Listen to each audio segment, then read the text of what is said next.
Hey everybody, Sam Amico, Hoops Wire Live on 330 to go. Welcome to the latest late February terrible weather in the 330 to go edition. 2025, by the way, in case you're wondering what year this is. Cavaliers, the All-Star break is over. I am back. I had a week off last week. They were kind enough to let me take the week off. In fact, they insisted on it. I think they were tired of hearing me talk, and who isn't? But anyway, the Cavs signed, obviously, DeAndre Hunter, traded for DeAndre Hunter, which we talked about last episode. They are signing a guy named Javonte Green, who some of you, if you're a diehard fan, you may know who he is. Otherwise, you probably don't. He is, and people were saying, well, why are the Cavs adding another wing when they should be adding a backup big guy to help? Which they did add a backup big guy as well. Naquan Tomlin, who's a rookie, who's 6'10", been playing for the Cleveland Charge. They signed him to a 10-day contract. We'll get into all that. The end of the bench kind of roster. I do think Javonte Green will play a little bit. He's 31 years old. I don't think they signed him just to sit the bench. Well, where's he going to play? People have asked me. He'll probably get some of Caris LeVert's minutes. Remember our old friend Caris LeVert, who was traded earlier this month to the Atlanta Hawks, played kind of the wing spot. I think Javonte Green will get some of those minutes. That, of course, will mean rookie Jalen Tyson is probably going to be relegated to the bench a little bit more, assuming everybody's healthy. Javonte Green will slide right in there. The one thing to know about Javonte Green is he'll be the Cavs' toughest low post player. He's 6'4". He's not a 7-footer, but he is a guy who loves to mix it up. I'm sure you can find the video of Javonte Green, 6'4", swatting one of Evan Mobley's shots. And Evan's 7 foot. Okay, so this is when Javonte Green was playing for the Pelicans, who have bought out his contract, his veteran minimum contract, and after he clears waivers, they bought out the contract, officially waived him on Thursday. You have to wait 48 hours before you can sign with another team after you've been cut. So Javonte Green will be able to officially sign with the Cavaliers Saturday. People have asked me on my Amico Hoops Facebook page, is he going to be available to play Sunday against the Memphis Grizzlies? Well, because he's a human, I know this is hard to understand for some of you, but he's actually a human. And it might be tough logistically for a human to get from wherever he is right now, probably New Orleans, to Cleveland in time to play Sunday. Maybe he does it, but he has to go through the process of going through these necessary steps that are required by NBA rules. It's not like NBA 2K, which, and I'm not, faulting anyone for thinking this way, because I play NBA 2K sometimes, and I make a trade for a guy, and I immediately have him on my team. Well, he can't. The real life Javonte Green cannot just vaporize himself into Cleveland. Maybe we're working towards that, but with all the AI. But as it stands, he actually has to, get on a plane, get his stuff moved, however much stuff he needs to move. And I've always thought that was interesting. If you're an NBA journeyman, as Javonte Green has been, kind of with a bunch of different teams, or Lamar Stevens, it's like, you're never settled, not until you retire. If that's your career, you're bouncing around from team to team to team.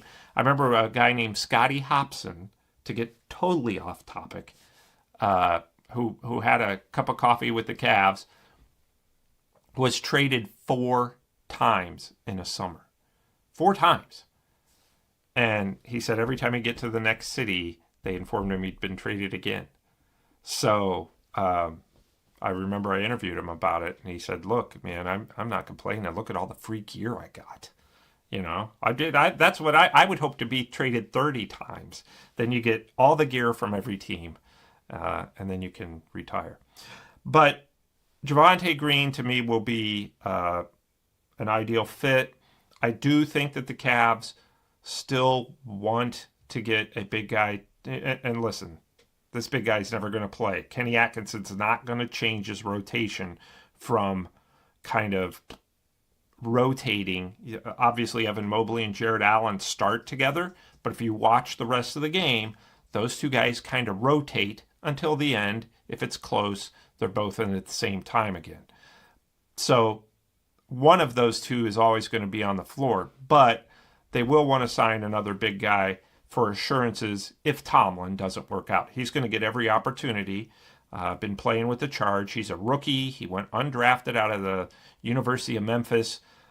Been playing with the Cleveland Charge. 6'10". They gave him the game ball after the win against the Brooklyn Nets on Thursday night. Tomlin got the game ball, was presented the game ball by his teammates because he actually got in the final 3 minutes of the game, which was basically garbage time. But good athlete, can hit outside shots. At least these are the things he showed in the G League, able to distribute the basketball. So those are kind of end of the bench guys. Green may play a little more once he finally gets in Cleveland. Again, kind of taking those Karis LeVert minutes, probably less. When Karis LeVert was healthy, he was getting, 25 minutes out of the 48 minutes a game. I suspect Javonte Green will get between 10 and 15 most nights if everybody's healthy. Max Strus, DeAndre Hunter, Sam Merrill, Ty Jerome. All of these guys who are kind of in that wing spot. Obviously, Isaac Okoro. Dean Wade kind of plays, even though he's 6'9", plays that wing position. So I think that Javonte Green, there'll be a spot for him. He's definitely adds to their physicality. He plays a very physical brand of basketball. He's 6'4", but you could almost consider him a power forward with the way he plays. And that sounds hard to believe, but when Cavs fans watch him, I think you'll know what I mean. You'll be like, well, this guy looks like probably a better Lamar Stevens, for those of you who remember Lamar Stevens. So I'm getting really down deep into the weeds here because we're talking about guys who are going to play between 0 and 10 minutes a night. But that's what we do here on this show. We also wear Army basketball hats. And for those of you who are wondering, was Amico in the Army? He seems like the least Army guy I know. Or don't know, as the case may be. I'm just a huge Army basketball fan. I've been for years, and this year I'm bigger than ever. Why? I have no idea. But I just seem to have more time, and I made a commitment to watching Army, and it says duty, honor, country on their home court, and I just love watching those guys play because they're Division I athletes who. They can't go pro. If they go pro, they've got to wait 5 years, right? Because you got to serve after you graduate from one of the military academies. You've got to serve in the military for 5 years, whether that's Army, Navy, Air Force, the Citadel, Virginia Military Institute. So why I've kind of hitched my wagon to the Army Black Knights at a younger age, no idea. But here we are. So that explains the hat. In the event that you're like, what's going on with Amico? What Army basketball? We knew there was something wrong with the guy, but come on. Anyway, the Cavaliers have some big ones. Obviously, the New York Knicks Friday night at home. That's a huge game in terms of kind of trying to make a statement against a team that believes they can come out of the Eastern Conference. If you're the Cavs, you really want to win that game to show that you belong on top. At 45-10, I think they've already proved that, but you'd like to beat the Knicks at home. You did beat them in their building earlier this year. I think the Knicks have improved since then, so they'll be looking for a little revenge. Sunday, the Memphis Grizzlies come into town. Nobody gets excited about the Memphis Grizzlies in February on a Sunday night, but I can tell you, this is a team that has a shot at least at the number 2 seed in the Western Conference. They're hovering around the top 3 seeds right now. Ja Morant, who's obviously a dynamic point guard for them, and Memphis has been playing extremely well. So, another true test. It doesn't get easier, right? Because the Cavs, then they play the Magic in Orlando, and Orlando's coming around. They've got most of their pieces back, and then you've got to go to Boston and face the Celtics. So this is it's a difficult stretch. And you know what? There's only 27, as we speak, there's only 27 games left, regular season. So they're all tough. I always say college basketball, obviously March, that's all we think about is March Madness. Well, if you're a basketball fan, but for the Cavs, it's truly March Madness once they get into that month. If you check out their schedule, it's going to be tough. And they're integrating these new pieces. DeAndre Hunter, obviously a big part of things. Do you start him? Do you bring him off the bench? He's in the running for NBA Sixth Man of the Year. He may want to keep coming off the bench, and I think the Cavs would be fine with that. He may want to start as well. So they've got to figure that out as they navigate these final 27 games. Do you bring Max Strus off the bench and start Hunter? I don't know. That Kenny Atkinson figures that out. They don't need to get it figured out until the middle of April when the playoffs start. Then you have your playoff roster set. As far as adding a big guy, they're going to see what Tomlin does, right? Okay? You're going to give him a little bit of time. Is he the right guy?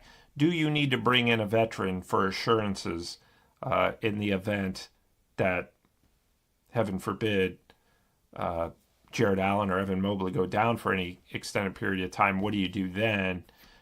Obviously you hope at that point Dean Wade would be healthy. You could play him at power forward if you had to move Mobley to center or Allen at center. So you could play Dean Wade at power forward. You could play DeAndre Hunter at power forward. A lot of people forget that. He's 6'9".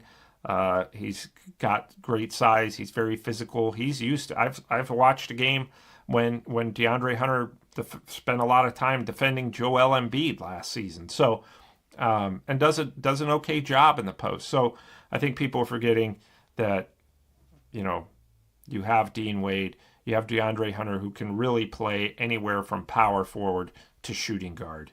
And that includes defense. So I think that they're okay in terms of protecting themselves in terms of having a big guy.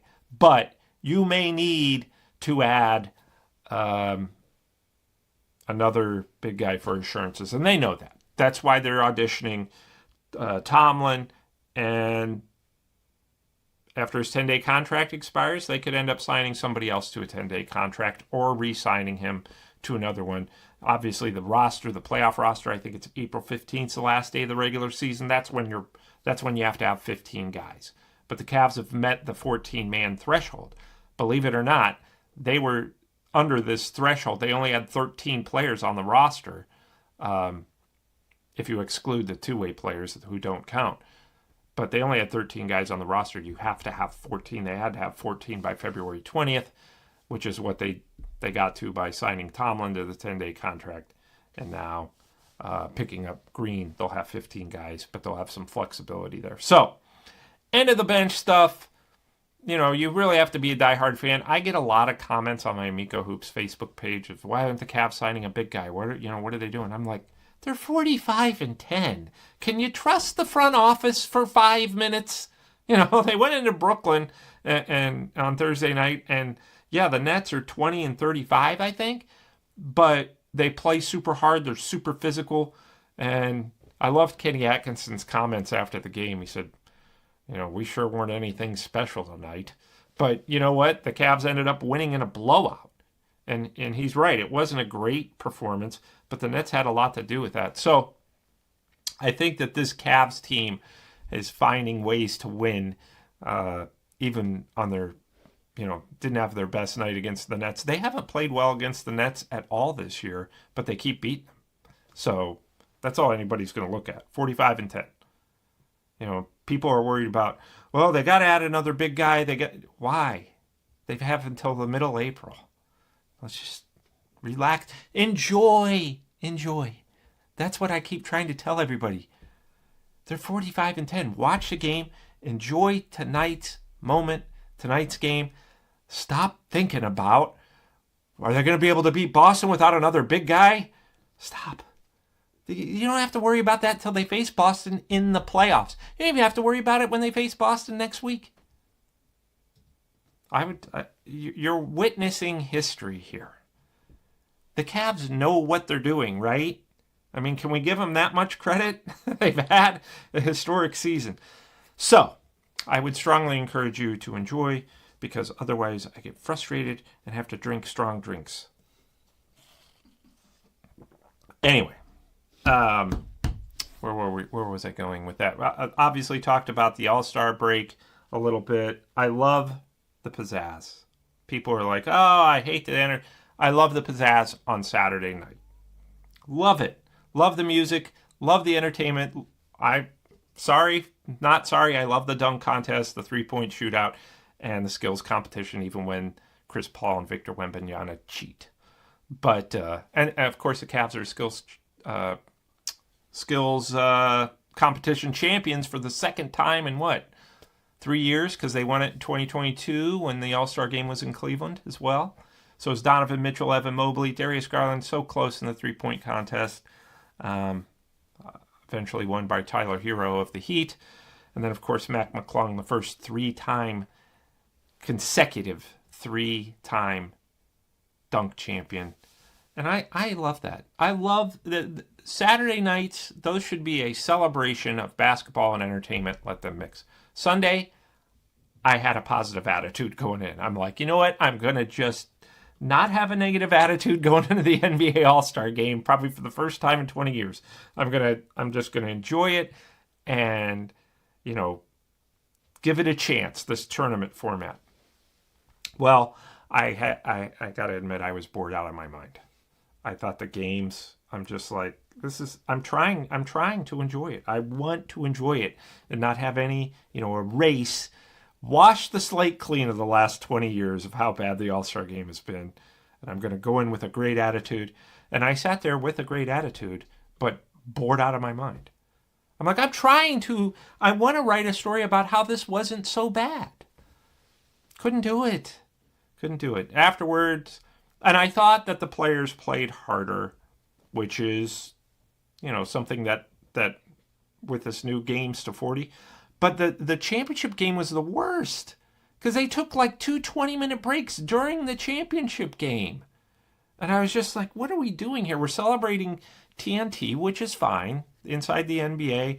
You could celebrate that like either before the game or after the game, or maybe during a TNT broadcast of a game as opposed to the All-Star game. I mean, look, everybody complained about it again.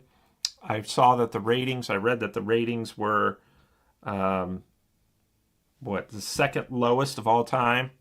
Judge Judy had better ratings than the NBA All-Star game over the weekend. This isn't even like weekday Judge Judy. This is like tape delay Judge Judy on the weekend. Which I don't blame anybody, because I love watching Judge Judy when I find a moment. If I'm flipping through TV, and Judge Judy's on, that's where I stop. I'm like, I found what I'm looking for. So I don't blame people, but Judge Judy's not like a wildly popular show anymore. And it had more viewers than the NBA All-Star game. And it wasn't even Judge Judy. It was like 60 minutes. The NBA All-Star game had a stream of consistent viewers of, I think it maxed out at 4.7 million, which is actually not bad for an NBA game. But you compare that to, I think Judge Judy had like 6-7 million. The Judge Judy replay.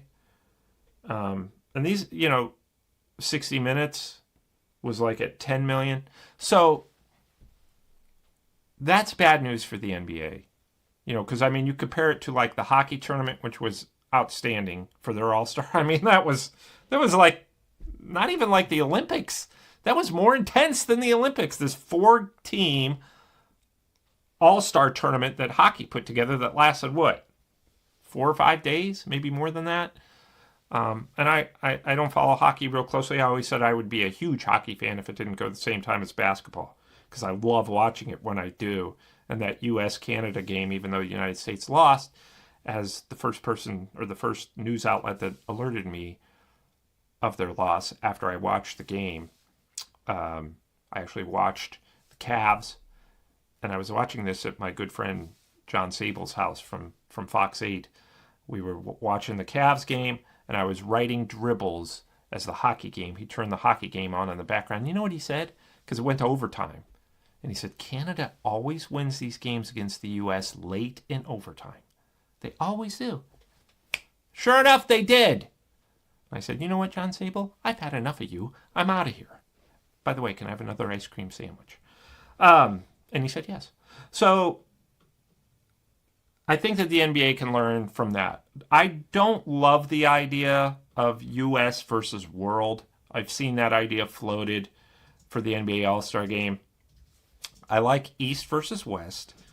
And my philosophy, and this will never happen, give $3 million or $1 million or $2 million or whatever to who wins Defensive Player of the Game in the All-Star Game. Because then we're going to have our first flagrant fouls in the All-Star Game if you give a financial incentive to the Defensive Player of the Game. What else you can do? Unless you want to just give $1 million to every guy on the winning team.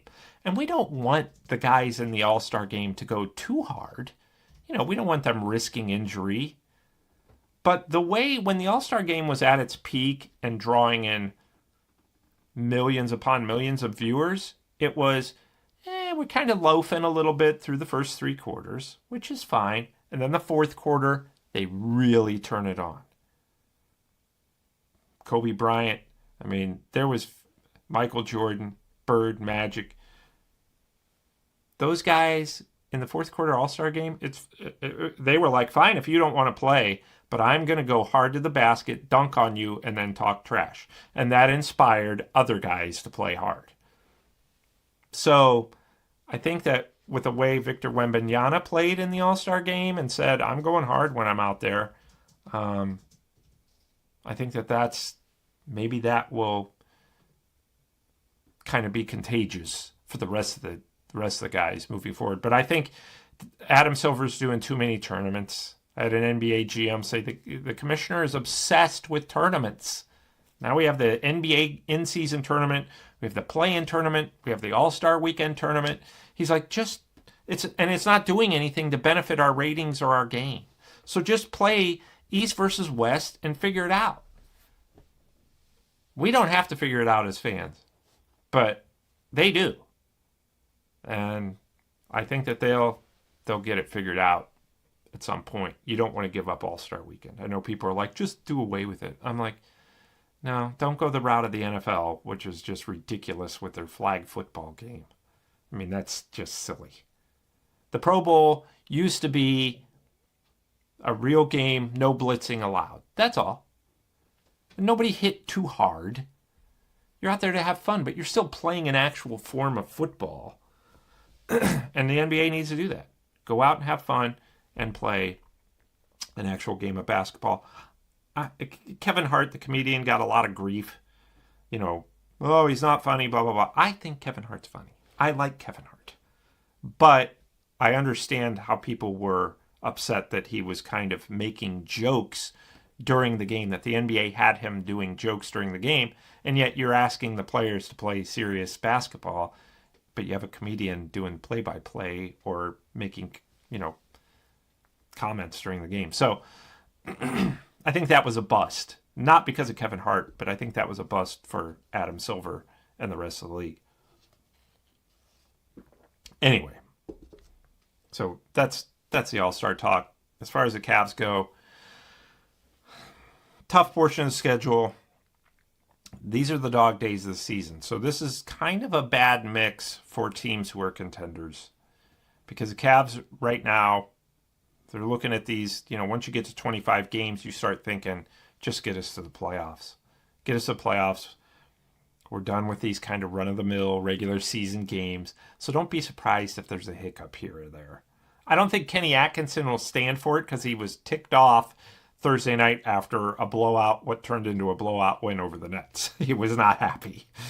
So I I don't think we'll see too many more of those games where they're just kind of going through the motions, which I felt a little bit they were rusty and going through the motions against the Nets. And the other thing the Cavs have to understand, much like my Army Black Knights, is now that you're getting to be on top of your league, you've got a target on your back. Everybody wants to knock you off and say, we beat the team with the best record. We beat the team with the number 1 seed. So, over the past few years, the Cavs were kind of more like dark horses. Now, between them and the Oklahoma City Thunder, the Boston Celtics, and the Lakers still, because of LeBron, everybody wants to knock them off.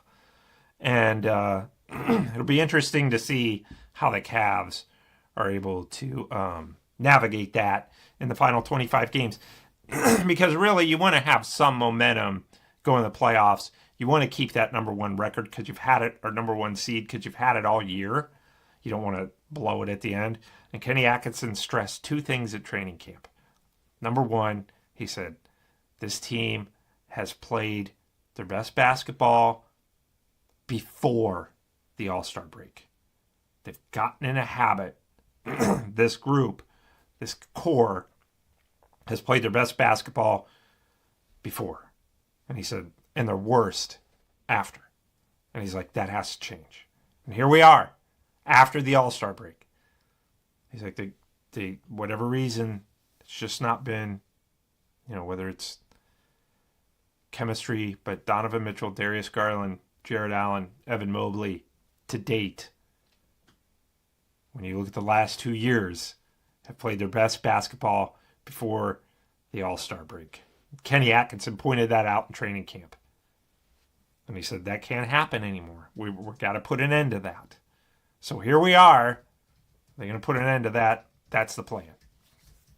The other thing he talked about in training camp was we have to play after the All-Star break. We have to start playing as if we're going to play the same style that we're going to play in the playoffs. We have every intention to ramp it up and to get our rotation playoff ready after the All-Star break. He said it like a week ago too, or before the All-Star break. He said, we have a plan in place for after the break. So it's going to be a little different than it was before. The idea is to keep winning, but the idea is to ramp it up and play playoff basketball. Their win in Brooklyn was a playoff-style victory because it came mostly via defense. And look at the scoring in that game. Donovan Mitchell, 26. Darius Garland, 18 points, 9 assists. Evan Mobley, 18 points, 13 rebounds. Jared Allen, 16 points, 20 rebounds. They won that game because of their defense. Created a ton of turnovers on the road, kind of a grinded out game. And Kenny Atkinson said this after the game. The Nets they're very physical, and they want a slow down, beat you up game. And that's every game that we play, everybody who plays the Nets, the games are very choppy. So that was a playoff style game. I would imagine that the New York Knicks, Orlando Magic, and Boston Celtics are going to be playoff style games. So that's where the Cavaliers stand. It's been a wonderful season. As I've said, enjoy it and stop worrying about whether or not they're going to sign a 12th man who stands 7 foot and really isn't that great. just enjoy the season, because if they sign a center and he plays more than 3 minutes a game, or 2, or none, it's because something went wrong. So, yes, you want that assurance that, hey, we have another 7-footer if something goes wrong. Maybe.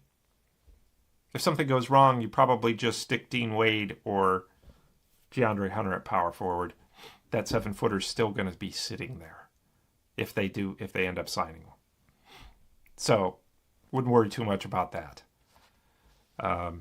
What you have to hope for is that everybody stays healthy, as you always do. So, great season. Please enjoy it. Tomorrow, Army basketball plays at 3 o'clock. On my birthday! I forgot to mention my birthday. There we go. It's tomorrow. It's tomorrow, February 22nd. Same day as George Washington. But let me tell you a little something I learned within the last 5 years. George Washington's birthday was actually February 21st. And they somehow messed it up along the way and celebrated it on the 22nd. So I don't even know if my birthday really counts as the same day as George Washington. I don't think you can celebrate your birthday all willy-nilly in whatever day you want. You've got to celebrate it on the day you were born. George Washington messed that up. First president could not get his birthday right. What's that tell you? But I'm fine if it's not George Washington, because I still have Julius Erving, the great Dr. J, and Drew Barrymore. Drew Barrymore, also February 22nd. So if that helps you remember my birthday for a gift, I'm pulling out all the stops here.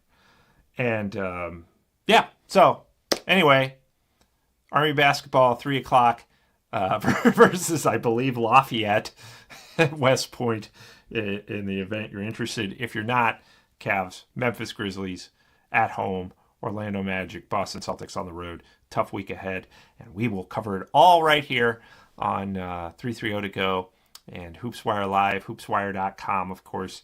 Check out the website. We have way more Cavs stories than you could ever dream of right there. So thanks so much for joining, and we will talk to you next week.